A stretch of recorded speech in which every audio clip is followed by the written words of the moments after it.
Pues bien, continuamos con la idea de la Bauhaus.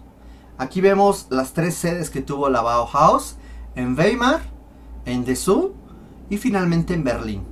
Esta escuela terminó en el 33, déjenme verificar, sí, 1933, debido a que el nazismo cerró la escuela por no considerarla afín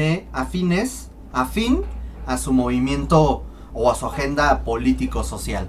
Cierran la escuela y muchos de estos artistas emigran. Se van de Alemania y se van a otros lugares.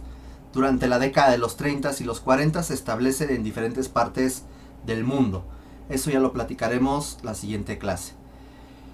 ¿Qué pasa con el plan de estudios de la Bauhaus? Primero, la Bauhaus, por lo menos desde el enfoque de Walter Gropius, buscaba que el artista y el artesano se mezclaran.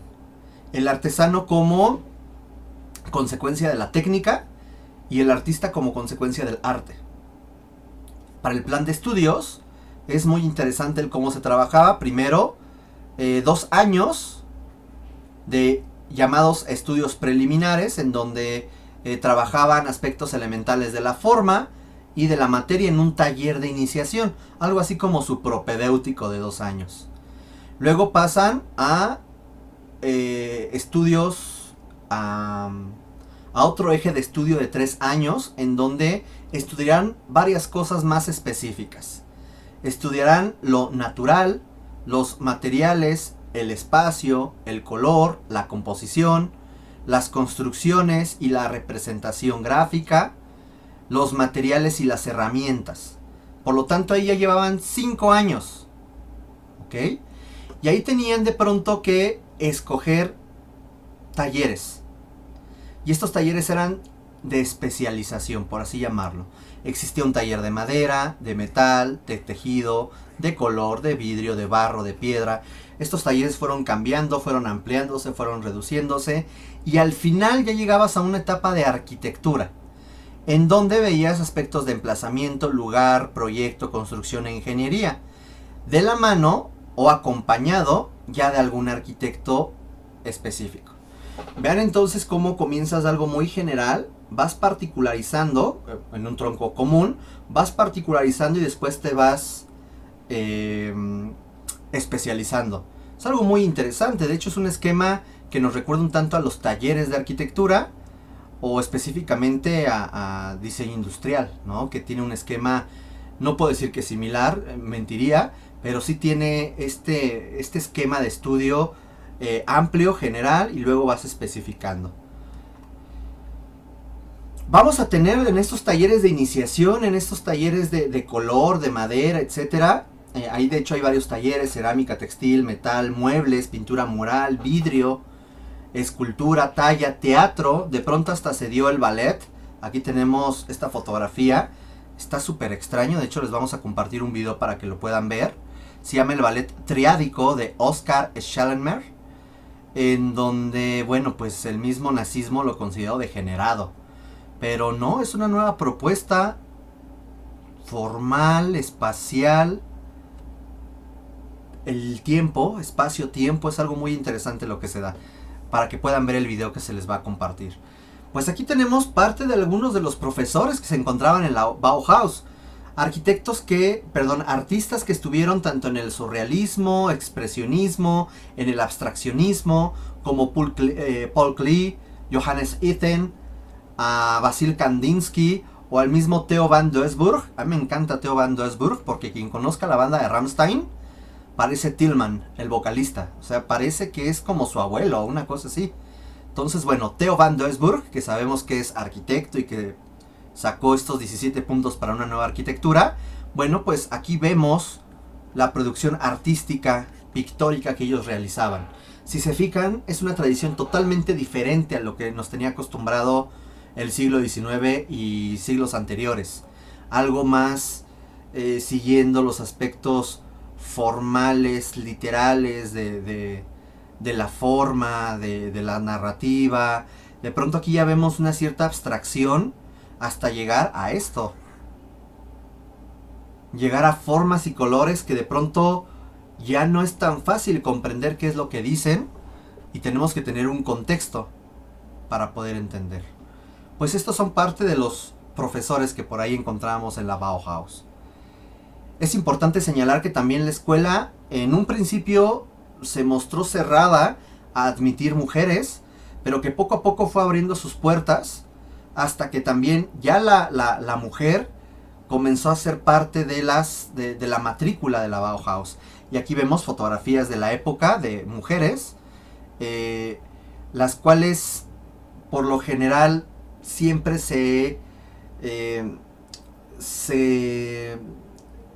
¿cómo decirlo? Las dirigían o las enviaban como a ciertas áreas del diseño. Por ejemplo, el tejido. Aquí tenemos un tejido de Gunther Stolz, en donde vemos que hay una similitud a estas propuestas pictóricas, pero sobre tejidos. Y también vemos la participación muy intensa de la mujer, sobre todo en el diseño de artefactos como las teteras, como muebles, artefactos, utensilios, como Margaret Hyman o Marianne Brandt, que pues se vuelven hito su producción artística, industrial, en el diseño, ¿no? Y aquí tenemos dos aportaciones femeninas. El primer director de la Bauhaus era Walter Gropius, que después de la Segunda Guerra Mundial durante la Segunda Guerra Mundial, se viene a Estados Unidos y va a ser un docente y tendrá su propio despacho, que después platicaremos de él. Mientras, en esta etapa, digamos, de la Bauhaus, él seguirá con la idea de que la forma sigue a la función, la unicidad de una idea común, o sea, tener una integración, una unidad en la propuesta, una estandarización en la industria de la construcción, el artista como artesano enaltecido, esta idea de que el arte más la técnica es fundamental, una arquitectura total o diseño total, y es de los primeros arquitectos en Europa que comienza a generar propuestas de bloques de vivienda como solución urbana y social. Así como lo hacía Ginsburg, pues él comienza a hacer estas propuestas también en Europa. Aquí vemos la casa Gropius, ¿sí? Su casa de 1924, y la casa pareada de Kandinsky-Klee, en donde vemos la aplicación arquitectónica de sus ideas. Él señala, en esta frase que le estoy poniendo ahí en la pantalla: formemos pues un nuevo gremio de artesanos sin pretensiones clasistas, que querían erigir una arrogante barrera entre artesanos y artistas. Deseemos, proyectemos, creemos todos juntos la nueva estructura del futuro. Esta idea de que de pronto el arquitecto debe de ser un artesano enaltecido. ¿Cómo son las plantas de estos edificios? La casa Gropius y la pareada de Kandinsky-Klee. La de Kandinsky-Klee es muy interesante porque está dividida por un muro medianero, que hace que las casas estén no totalmente espejeadas. Hay un tipo de variante de la simetría, en donde genera una unicidad en la composición formal, expresiva, pero funcionalmente las dos obras son independientes. Y esto lo hace una obra interesante. Ambas fueron destruidas, pero fueron reconstruidas. Me parece que una de las dos, no estoy seguro, pero una de las dos las reconstruyeron. Lamentablemente mucho patrimonio del movimiento moderno se perdió, se destruyó. La casa de Walter Gropius, podemos ver el manejo limpio de espacios. Obviamente hay muros para señalar la privacidad de ciertas actividades, como aquí que son las recámaras, pero de pronto tenemos estos espacios y vean esto, son cortinas o muros plegables para ampliar el espacio. Eso es algo que de pronto comienza también a generar este movimiento moderno y que retoma de otras propuestas ya existentes, como el neoplasticismo. La idea de tener balcones, terrazas, algo que viene muy de Adolf Loos, etcétera, de pronto lo comenzamos a ver aquí. La obra quizás más representativa de Walter Gropius aquí en la Bauhaus, pues es la misma sede de la Bauhaus en Dessau. Es una construcción de 1925 a 1926 y podemos ver un juego muy interesante de formas limpias, sin decoración, con fachadas cortina, como podemos ver aquí estos enormes muros que no son muros, realmente son ventanales. La estructura por aquí se ve, es lo que les voy a señalar. Vean cómo se ve que continúa, pero todo lo que es la delimitación hacia el exterior está aislado, está exento de esta estructura. Vemos cómo juegan con algunos elementos del acceso, con este plano, con la textura, la jerarquía, el ritmo, el contraste, la proporción que genera, el juego de luz y sombra que puede generar también los componentes, como de pronto hay estos elementos como este vano que de pronto pareciera atravesar cada uno de los diferentes pisos. En fin, este edificio es el claro exponente del movimiento moderno. Aquí hay una vialidad, esta calle, que hoy en día pues ya es peatonal, en la cual este edificio se conectaba con este edificio mediante un puente. Algunas fotografías del interior, vean qué interesante, qué limpio. Vean la idea de las ménsulas, de los vitrales, no son vitrales, perdón, ventanales. Este vestíbulo muy interesante en donde hay pues mobiliario muy característico del movimiento de la época. Y el espacio, vean el espacio cómo está contenido por elementos muy poco sobrecargados como lo que se veía anteriormente. Son espacios muy limpios. Vean como de pronto hay una doble altura aquí con una vista hacia el exterior y de pronto acá a manera de tapanco, pero es un pasillo, hace un juego de doble altura que hace o genera una relación muy interesante. Aquí hay otras fotografías de las escaleras. Vean de pronto cómo hay ciertos elementos muy específicos que emplea el abstraccionismo o el neoplasticismo, como el rojo, el negro, el gris, el blanco, que lo vemos también en la casa de Rietveld. En las ventanas de pronto cómo hay estos pivotes que generan un abatimiento de las mismas ventanas para su limpieza, para su ventilación, y una estructura con marcos rígidos que nos recuerdan un poco a lo que vemos en los talleres de arquitectura. El color que se puede manejar en algunos muros, en algunas cubiertas, como elemento de contraste en los mismos espacios. El segundo director es Hans Meyer, es un arquitecto suizo, rojillo. Este señor señalaba que la arquitectura depende de la realidad social, o sea, de sus necesidades. Señalaba que lo importante en la arquitectura era seguir las reglamentaciones, la normalización y la estandarización frente a lo estético. Lo estético no era el fin. Lo estético era en dado caso consecuencia de, pero no era el fin. Es algo que señala el arquitecto Hans Meyer. El arquitecto es un coordinador de las masas y la estandarización. Por lo tanto, el arquitecto administra las ciencias de la edificación. Por lo tanto, para él hay dos conceptos muy importantes, lo social y la técnica. Mientras que para Walter Gropius era el arte y la técnica, aquí estamos hablando de que este arquitecto hace a un lado el arte y dice no, lo importante es la gente, lo social, pero también una técnica. Y específicamente no hacia lo artesanal, sino hacia la industrialización. Nos habla de la importancia de una nueva sociedad proletariada y un binomio muy íntimo entre la ciudad y la arquitectura. Tenemos aquí algunas propuestas, como por ejemplo esta escuela de sindicatos en Brno de 1929, en donde, pues llámenme loco, pero de pronto me recuerda también nuevamente un poco a los talleres de la Facultad de Arquitectura. Por el color y por estos elementos empleados, no sé. Finalmente él dice, lo importante es la técnica, no tanto lo estético, pero sus obras no por eso significa que fueran visualmente desagradables, a mi parecer. Aquí tenemos el Trade Union School de Berlín, de 1930, en donde vemos este manejo similar, ya como un estilo propio, del juego de prismas, con este remetimiento de las ventanas, El juego de pasillos hacia el exterior de las construcciones, que es algo que también podemos ver aquí en el Peterschule de Basel, en donde el pasillo es exterior, y de hecho esta viene a ser una maqueta de esta propuesta. Este arquitecto nos dice: construir es solo organización, ¿sí? Organización social, técnica, económica y psicológica, nada más.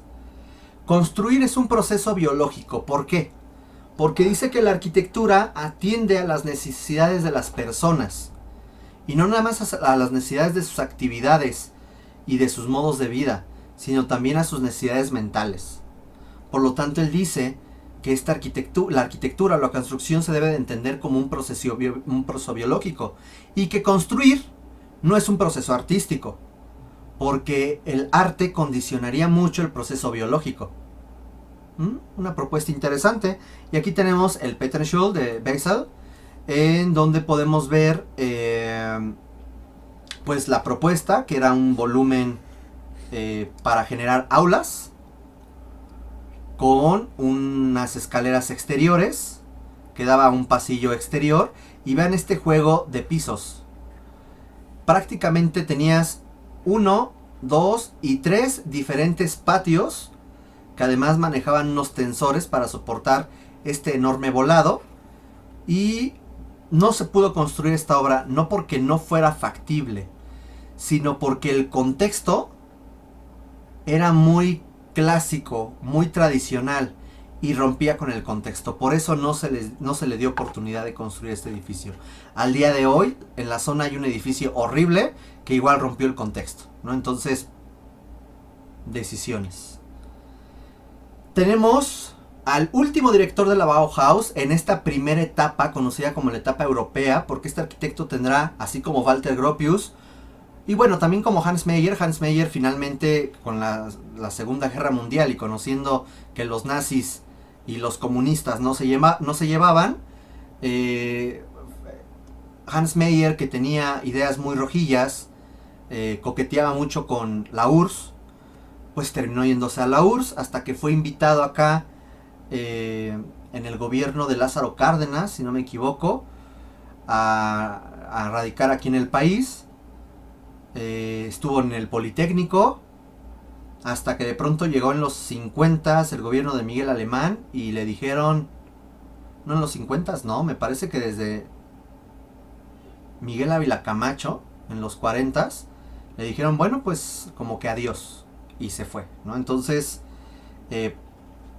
la historia de la arquitectura ha sido también un poco injusto con Hans Meyer, porque por sus ideas rojillas comunistas, de pronto se sabe poco en comparación con esos arquitectos como Mies van der Rohe. Ludwig Mies van der Rohe, un arquitecto alemán que en su primera etapa le fascinó la idea del neoplasticismo y la abstracción. Por lo tanto, él seguirá estos elementos de generar propuestas con líneas, puntos, planos, volúmenes, propuestas muy abstractas, muy limpias, en donde se vieran plantas totalmente racionales, o sea, plantas abiertas, libres, una ligereza de los elementos arquitectónicos, propuestas con una tendencia hacia lo horizontal y un juego de volúmenes. A él se le relaciona mucho con esta frase de menos es más, pero no es de él. Esta frase la retomó de un artista abstracto que se llama Ad Reinhardt, el cual decía menos es más, ¿no? Hablaba de esta... Ojo, aquí un paréntesis. Por ahí hay una tendencia de los 60, 70 llamado minimalismo. Este señor no es minimalista porque no existía la tendencia. Pero esta idea de menos es más del abstraccionismo se puede considerar un antecedente de lo que sería el minimalismo. Luego lo platicamos, ¿ok? Y podemos observar aquí algunas obras como la Casa Lange, la Casa Ryder, o esta que es una de las casas icónicas de este arquitecto, la Casa Tugendhat, en donde podemos ver un juego de volúmenes muy limpios, no tan masivos. De hecho, te da estos vanos la idea de una ligereza. El juego de los volúmenes te da esta idea como de antigravedad. Y viendo la casa... Perdón, es que mi mouse ya está fallando y a veces se pone loco. Ahí está. Y viendo la casa Tugendhat podemos ver pues propuestas como estas, que de pronto pues podía llamarte la atención observar esta esquina y que vieras que hay vidrio. Y evidentemente el vidrio no está cargando estas columnas de acero que se están observando por ahí y que son parte de la propuesta. El juego de los volúmenes, de las líneas, la composición, la relación vano-macizo, la relación escala humana objeto arquitectónico, el juego de estas ventanas alargadas, el juego de las terrazas, etcétera, serán características ya de este arquitecto, en el cual podemos ver que es una síntesis de propuestas anteriores. Algo interesante de esta obra es que además se adapta a un terreno abrupto para generar esta propuesta. Otra de sus famosas frases es: la arquitectura es la voluntad de la época traducida en espacio. Es algo muy importante. Aquí nos está diciendo que los espacios responden a la voluntad del pensamiento, de las creencias, de los avances científicos, etcétera, de una época específica. Por lo tanto, esta arquitectura habla de una cultura moderna, de un movimiento moderno. Dios está en los detalles, otra de las frases, y aquí cabe señalar esta obra que también es, pues, de las obras más icónicas de la historia de la arquitectura, que es el pabellón de Alemania en Barcelona. Sabemos que se hacen ferias, se hacen exposiciones internacionales desde mediados del siglo XIX para mostrarse los diferentes países en el país sede. En este caso, España, en 1929, Barcelona, recibiría a los diferentes países y estos deberían de hacer un pabellón. El pabellón alemán, pues es nada más que esto. Es el mejor ejemplo de la abstracción formal, en donde el espacio se está generando, se está delimitando, se está conteniendo por el juego de puras líneas y planos. Estamos observando cómo hay unos planos macizos, unos planos traslúcidos, y hay unas líneas representadas por estas columnas que además tienen forma de cruz, que están generando espacios. No es un solo espacio. Podemos ver que aquí hay un espacio de acceso, por acá hay otro espacio, aquí habrá otro espacio, acá atrás hay otro espacio, aquí el espacio se divide en dos partes por el muro, aquí hay otro espacio. Vean cómo hay un juego de espacios, hay una estratificación espacial. Y eso es algo muy interesante, muy ingenioso, en donde vemos que además integra pues varios elementos como el mobiliario, la alfombra, la veta del mármol, el agua con los reflejos, lo plástico con esa escultura femenina. De pronto pareciera que esto está flotando, que es algo muy ligero, que no pesara. Eso es algo muy interesante que logró el arquitecto Mies van der Rohe. Este pabellón fue destruido porque ese es el fin de todos los pabellones, pero fue dada la característica del pabellón, lo volvieron a reconstruir, ¿ok? Y pues es uno de los lugares que creo que no podemos morirnos sin visitar. Algún día tenemos que ir a visitar este pabellón. Vean por dentro qué interesante lo que les decía de los espacios, cómo hay espacios delimitados por unos simples planos, líneas, el juego de las texturas. Estamos hablando del manejo honesto de los materiales, no tienes que recubrir nada, así es el material, punto. Vean de pronto cómo la estructura de la cubierta está por arriba, para que abajo no se vean traves y se vea un espacio muy limpio, ¿ok? Y bueno, pues el juego de la entrada de la luz natural nos genera también diferentes sensaciones a lo largo del día. Algo muy importante a señalar es el papel de las mujeres, en este caso de Lily Reich. Esta arquitecta, artista, fue socia de Mies van der Rohe.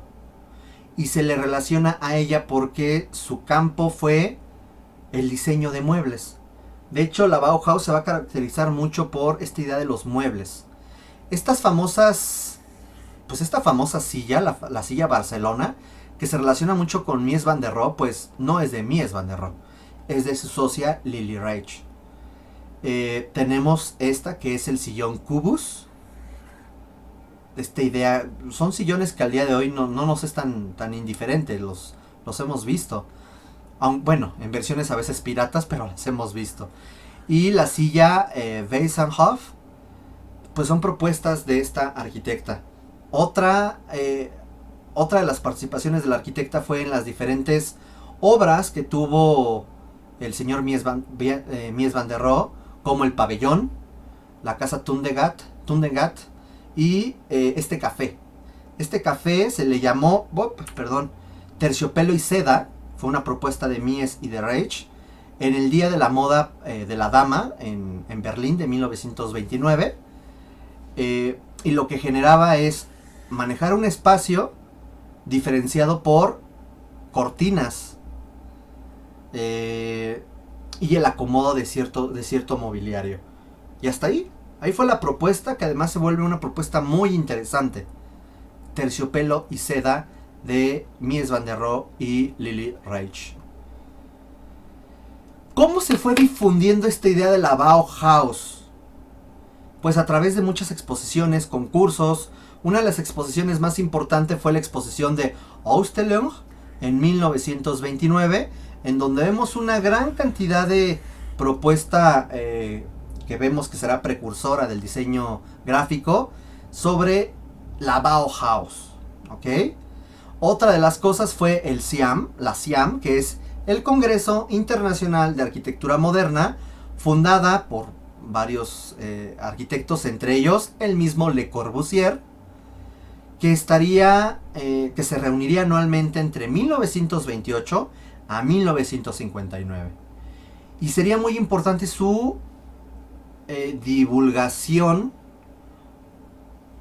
normalización de esta arquitectura racionalista, funcionalista del movimiento moderno, que al momento de salir de Europa y comenzar a adoptarse en otras regiones del mundo, se le va a comenzar a llamar como el International Style, el estilo internacional.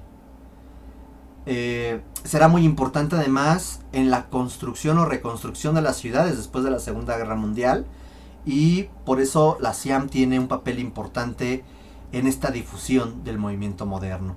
Y también pues llegó a lo máximo el MoMA, que es el Museo de Arte Moderno de Nueva York, pues expuso el movimiento racionalista, funcionalista de la arquitectura moderna en sus instalaciones en 1932, y de ahí en adelante todo mundo quería diseñar como se diseñaba en el movimiento moderno. Y finalmente, para concluir, algo que vamos a retomar la siguiente sesión, otra de las exposiciones importantes fue esta. Perdonad mi alemán, a ver si lo pronuncio más o menos. Weissenholzendung en Stuttgart de 1929. Resulta que varios arquitectos organizados por Mies van der Rohe van a aprovechar la lotificación de esta zona para generar propuestas funcionalistas, racionalistas, como alternativa de una nueva vivienda. Y digo alternativa porque quiero que vean lo que hay aquí en el fondo. ¿Ya vieron? Pura vivienda a dos aguas, una vivienda tradicional. Entonces ellos se dan a la tarea de hacer estas nuevas propuestas, y aquí invitan a varios arquitectos, desde Peter Behrens,